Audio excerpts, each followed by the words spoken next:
માળી સમાજના આદર્શ એવા અખંડ ભારતના પ્રથમ મહાત્મા જ્યોતિરાવ ફૂલે અને દેશના પ્રથમ મહિલા શિક્ષિકા સાવિત્રીબાઈ ફૂલેને ભારત રત્ન આપવા માળી સમાજ દ્વારા મુહિમ શરૂ કરાઈ છે અને તેને લઈ સુરતમાં કલેક્ટરને આવેદનપત્ર આપી રજૂઆત કરી હતી।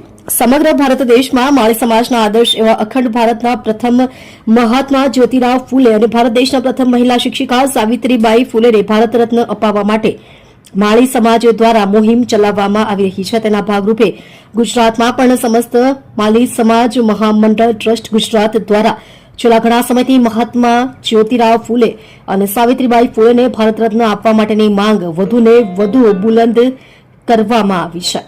તો હાલમાં જ ગુજરાત રાજ્યના મુખ્યમંત્રી ભૂપેન્દ્રભાઈ પટેલને રૂબરૂ મળીને આ માંગણી તેમની સમક્ષ રજૂ કરવામાં આવી હતી, પરંતુ ફૂલે દંપતીએ કરેલા કાર્યોના નક્કર પુરાવાઓ સાથે સુરત કલેક્ટર સહિત રાજ્યના 34 જિલ્લા મથકોએ કલેક્ટરને આવેદનપત્ર આપી રજૂઆત કરાઈ હતી।